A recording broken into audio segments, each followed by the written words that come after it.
Assalamualaikum warahmatullahi wabarakatuh. Perkenalkan, nama saya Tiara Putri Pertiwi dengan NIM C0202174 Di sini saya akan menjelaskan sedikit mengenai pemotongan PPh pasal 4 ayat 2 final.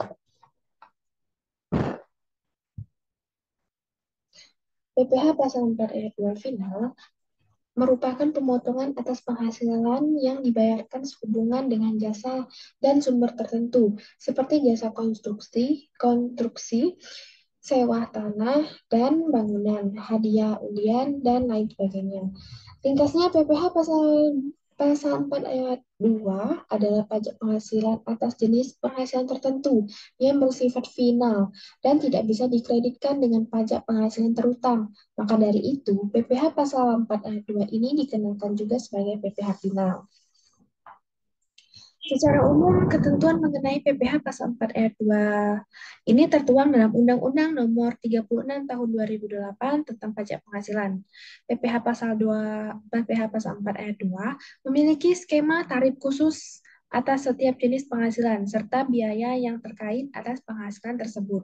Tidak bisa menjadi pengurang penghasilan bruto. Pembayaran dan pemotongan atau pemungutan PPh pasal 4 ayat 2 bukan merupakan pembayaran di atas muka atas PPh terutang, melainkan menjadi pelunasan. Dengan demikian, wajib pajak yang telah dipotong atau menyetor sendiri PPh pasal 4 ayat 2 terutangnya, maka sudah dianggap melunasi pajaknya. Kategori PPh pasal 4 ayat 2 final secara garis besar dibagi menjadi dua berdasarkan mekanisme pengenaannya, yaitu PPh pasal 4 ayat 2 dipotong pihak lain. Dalam hal ini, wajib pajak yang telah dipotong atau dipungut pajak penghasilannya hanya akan menerima bukti pemotongan pajaknya dari pihak pemotong. PPh pasal 4 ayat 2 disetor sendiri. Dalam hal ini, wajib pajak sendiri pihak pemotong atau pemungut pajak dan harus menyetorkan ke kas negara. Objek PPh pasal 24 ayat 2 final. Objek PPh pasal 24 ayat 2 dikenakan terhadap penghasilan atau pendapatan tertentu yang diantaranya berupa bunga deposito atau obligasi.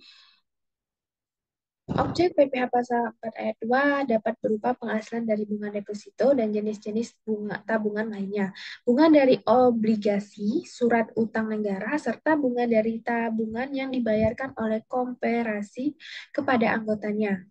Kedua, ada hadiah. Objek PPh pasal 4 ayat 2 dapat berupa penghasilan dari hadiah berupa lotre atau undian. Transaksi saham atau surat berharga. Objek PPh pasal 4 ayat 2 dapat berupa penghasilan dari transaksi saham dan sekuritas lainnya, transaksi derivatif, perdagangan bursa, serta transaksi penjualan atas saham atau penggalian penyertaan modal pada perusahaan pasangannya yang diperoleh perusahaan modal, ventura, atau usaha. Dan penggalian harta, sewa tanah, atau bangunan. Objek PPh pasal 4 ayat 2 dapat berupa penghasilan dari transaksi atau penggalian harta dalam bentuk tanah atau bangunan yang meliputi transaksi penjualan, tukar-menukar, penjanjian pemindahan hak, penyerahan atau pelepasan hak, hibah, waris, dan lelang. Penghasilan tertentu lainnya. Objek PPh pasal 4 ayat 2 dapat berupa penghasilan yang diterima oleh wajib pajak yang mempunyai peredaran bruto tertentu, yakni tidak melebihi 4,8 miliar dalam 1 tahun pajak, serta penghasilan tertentu lainnya yang telah diatur dalam peraturan pemerintah. Dari PPh pasal 4 ayat 2 yang dikenakan kepada wajib pajak baik orang pribadi maupun badan akan merujuk pada sumber-sumber penghasilan yang diperolehnya. Berikut ini adalah tarif dari setiap objek pajak PPh pasal 4 ayat 2. Pertama, tarif sebesar 20% dikenakan atas bunga deposito atau tabungan, diskonto, sertifikat Bank Indonesia atau SBI, serta jasa giro. Kedua, tarif sebesar 10% dikenakan atas bunga simpanan yang dibayarkan oleh koperasi kepada para anggotanya atau bunga di bawah 240.000 tidak dikenakan pajak. Ketiga, sebesar 10% dikenakan atas dividen yang diterima oleh wajib pajak orang pribadi dalam negeri yang tidak menginvestasikan dividennya di dalam negeri dalam jangka waktu 3 tahun sejak dividen diperoleh.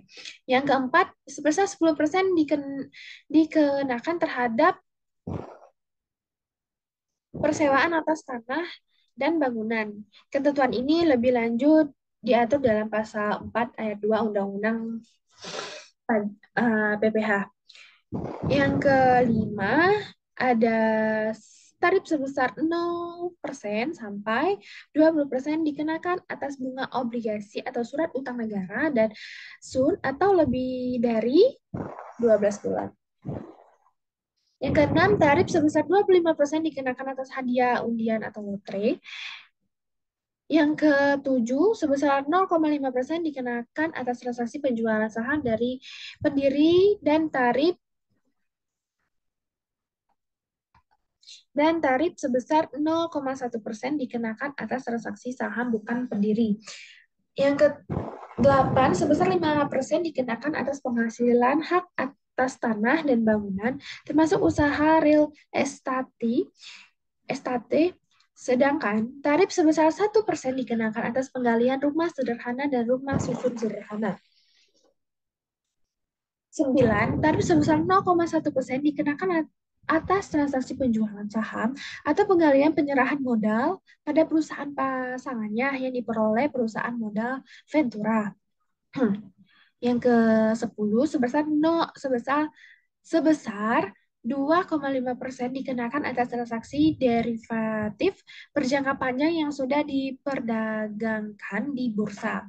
11, ada PPh pasal 4 ayat 2 atas jasa konstruksi sesuai PP nomor 9 tahun 2022 adalah sebagai berikut. Yang pertama, tarif sebesar 1,75% dikenakan terhadap pelaksanaan jasa konstruksi kecil dengan sertifikasi.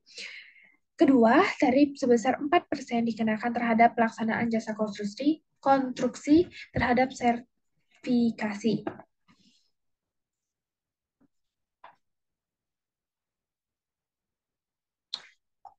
Ketiga, tarif sebesar 2,65% dikenakan terhadap pelaksanaan konstruksi menengah dan besar. Yang keempat, sebesar 2,65% dikenakan atas penyediaan jasa yang mempunyai sertifikasi badan usaha. Dan tarif sebesar 4% dikenakan atas penyediaan jasa yang mempunyai sertifikat badan usaha. Tarif sebesar 3,5% dikenakan terhadap perancang atau pengawas jasa konstruksi oleh penyediaan jasa konstruksi yang mempunyai sertifikasi usaha. Tarif sebesar 6% dikenakan terhadap perancang atau pengawas jasa konstruksi oleh penyediaan jasa konstruksi yang tidak mempunyai sertifikasi usaha. Batas waktu penyetoran dan pelaporan. Penghasilan yang diterima oleh wajib pajak mempunyai peredaran bruto atau omset tertentu disetorkan paling lambat tanggal 15 bulan berikutnya setelah berakhirnya masa pajak. Sementara untuk pelaporannya, apabila sudah validasi atau valid NTVN, maka wajib pajak tidak perlu lapor lagi. PPh pasal 4 ayat 2 berupa bunga, deposito, tabungan, dan diskonto SBI disetorkan paling lambat tanggal 10 bulan berikutnya setelah berakhirnya masa pajak dan dilaporkan paling lambat 20 setelah berakhirnya masa pajak.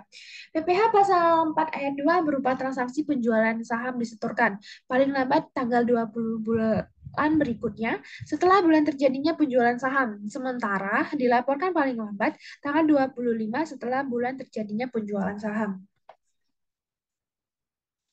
PPh pasal 4 ayat 2 di atas hadiah undian disetorkan paling lambat tanggal 10 berikutnya setelah bulan saat terutannya pajak dilaporkan paling lambat 20 hari setelah berakhirnya masa pajak.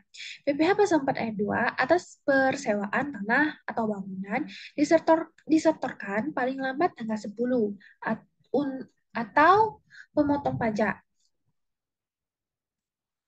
atau tanggal 15 untuk wajib pajak pengusaha sewa. Bulan berikutnya setelah berakhirnya masa pajak, serta dilaporkannya paling lambat 20 hari setelah berakhirnya masa pajak. PPh Pasal 4 Ayat 2 atas jasa konstruksi disetorkan paling lambat tanggal 10 untuk pemotong pajak atau tanggal 15 untuk wajib pajak konstruksi bulan berikutnya setelah berakhirnya masa pajak. Sementara itu untuk pelaporannya adalah paling lambat 20 setelah berakhirnya masa pajak. Itulah yang dapat saya sampaikan. Saya akhiri. Wassalamualaikum warahmatullahi wabarakatuh.